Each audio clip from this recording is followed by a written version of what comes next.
Hey there, CJ Math students. I'm going to help you out with homework Unit 3 review. Please make sure that you understand these problems, because these are the type of problems that will be on your homework, or sorry, on your test, on your Unit 3 test tomorrow. The first section is answer each question, round your answer to the nearest whole number. So San Jose and Abbott's Rise are 9 kilometers from each other. How far apart would the cities be on a map that has a scale of 2 centimeters to 3 kilometers? So what are we comparing? We're comparing centimeters and kilometers. And the ratio they give us of 2 to 3 is actually our second ratio, 2/3. And then San Jose and Abbott's Rise are 9 kilometers apart. So we're going to put the kilometers right here, 9. All right, so x is right here. We cross multiply and divide. So 3 times x gives me 3x. 2 times 9 gives me 18, and then we just divide by 3. Divide by 3 on both sides, and x is equal to 6. So on a map, they would be 6 centimeters apart. If they're in real life, they're 9 kilometers apart. Number 2 is the same, very similar to number 1, so go ahead and pause the video and try and do number 2 on your own. Number 3, if a 4-foot tall bird casts a 6-foot long shadow, then how long is the shadow that a 2-foot tall globe casts? Right, so we have what we're comparing as height, or how tall something is, to its shadow. In the first sentence, we have a 4-foot tall bird with a 6-foot long shadow, so 4 to 6. And then how long is the shadow that a 2-foot tall globe casts? So it's 2 feet tall, so x goes here. Right. Again, we cross multiply. 4 times x is 4x. 2 times 6 is 12. And then we divide by 4 on both sides. Doing so gives us x is equal to 3, so 3 feet. I'd pause the video and then do number 4. Number 5, find the distance between Midway and Centerville on a map with a scale of 2 inches to 7 miles if they are actually 14 miles apart. So what are we comparing? We're comparing inches and miles. And our first ratio is 2 inches to 7 miles. And then if we continue to read, if they are actually 14 miles apart, so miles are here on the bottom, so 14 goes here. So we're solving for x. So 2 times 14 is 28, and 7 times x is 7x. So we have 7x equals 28. And then we just divide both sides by 7. So if they're actually 14 miles apart on a map with a scale of 2 inches to 7 miles, they will actually be 4 inches apart. All right. Next section is dealing with discounts and taxes. So number 7, the original price of a telescope is $19.99. It's a discount of 30%, and it says find the selling price. So for all this stuff, we're going to be trying to find the percent of the whole thing that we're paying for. So here, if it's a discount, we're going to be doing 100 minus 30, which means I'll be paying 70% of the price. So $19.99 times 0.70. And do this multiplication. Yes, you're allowed to use Google Calculator. $19.99 times 0.70. I get $13.99 and 3. So if I rounded that, that rounds to C. Okay? I'd pause the video and do number 8 if I were you. Tax. Remember, tax is different from a discount. It's added to 100. So 100 plus 6, because it's tax, gets you 106. So we'll be doing $209.50 for the microscope times 1.06. Not times 106, but times a decimal, 1.06. So if I do this, 106% of the price is, I will pay with tax $222.07. So A. Right? Again, why do we add 6% to 100? Because we're saying tax is something added on. Like the full price, 100% is $209.50. 106% of the price, because we're adding the tax of 6%, is $222.07. I'd pause the video and try and do number 10. Number 11.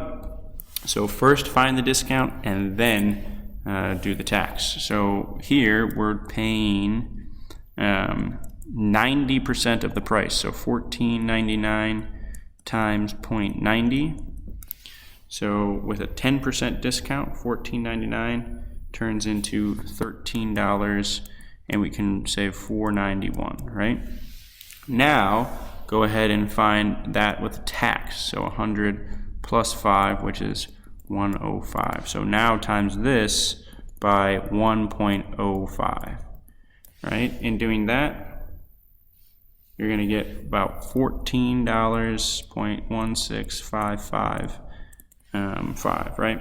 So if I rounded this, $14.16, the 5 rounds up to $14.17. It's super important that you do the discount first, right? Sorry, this is 100. 100 minus 10, take 90% of the price, find out the subtotal here, and then add on your tax. So 105% of the subtotal is about $14.17. Okay, pause the video and do number 12, step by step, just like I did it. Take the discount first, then add on the tax. All right, 13 through 16 are very similar to your homework from last night. So 52 is, that's your part, what percent of 152.9? So you need, and this one, to find your percent. So 52 over 152.9 equals x over 100. So we get, when we cross multiply, 152.9x equals 52 times 100 is 5,200. All right. We then divide both sides by 152.9. So divide by 152.9, divide by 152.9. We get x is equal to 34.0009, yada yada yada. Like, we can round this to 34%, not 0.34, 34%, right? Because your answer is really 34.009, and then it goes on a little bit more, but this gets rounded to 34%. Number 14 is not the same as number 13, so read it very carefully. Number 15, 14%, so that's obviously our percent, sorry. This is obviously our percent of 64, so the of means it's our whole, and so we need to solve for our part. So we have x over 64 equals 14 over 100.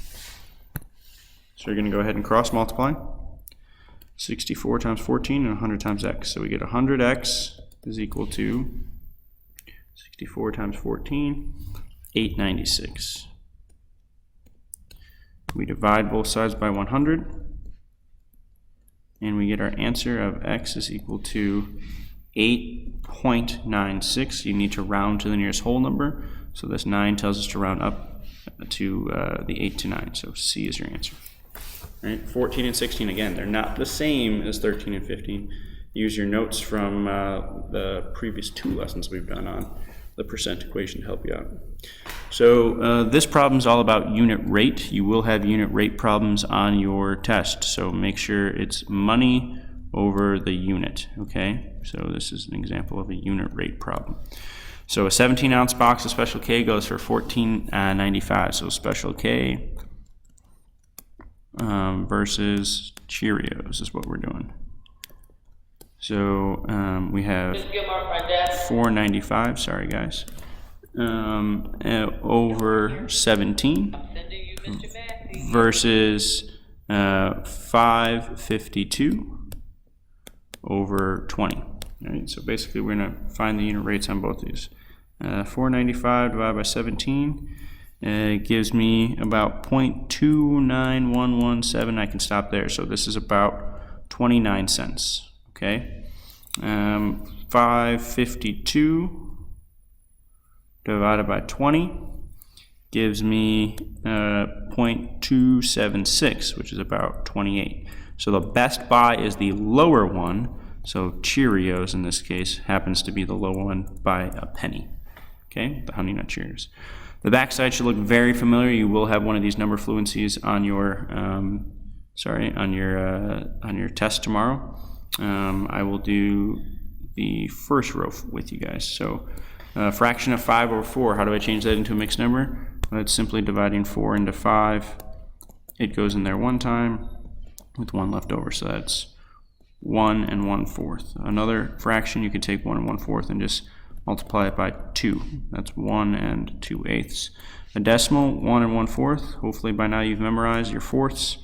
That's 0.25.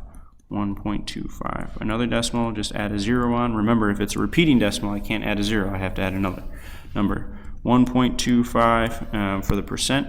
I go once, twice, so that's 125%. Oops, not 1,250. 125%.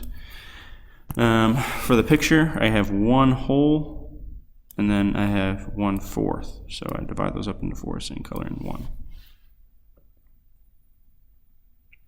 For taking half, remember I used the original improper fraction, so 5/4 divided by 2/1. I flip the 2/1, or take the reciprocal of it, and it becomes 5/4 times 1/2. I multiply straight across, and I get 5/8. 5/8.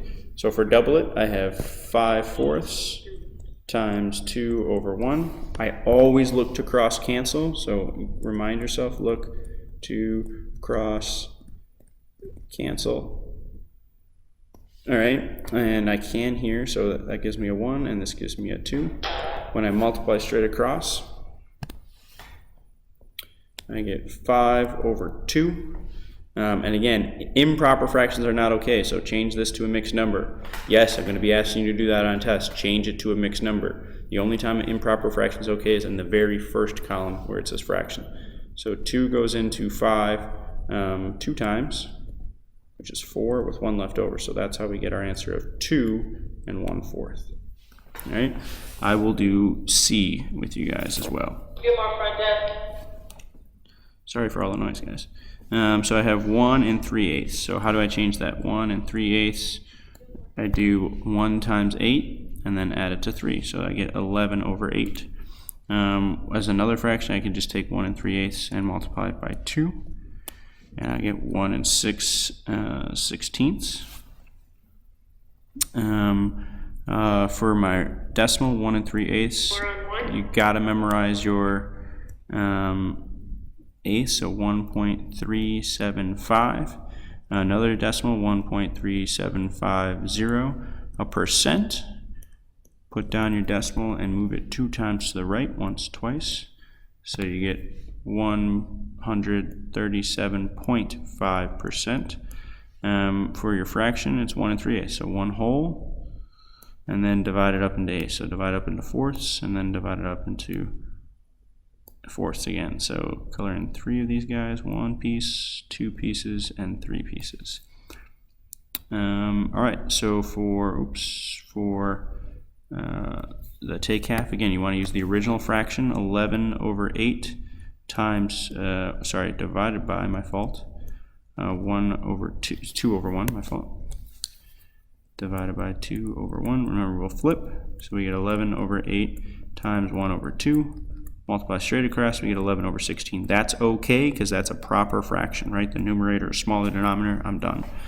For the next one, 11/8 times 2/1. First of all, again, look to cross cancel, which you can.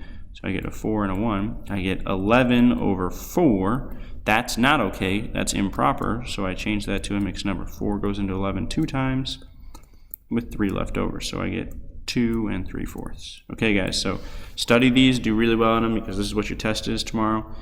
Call me tonight if you have questions.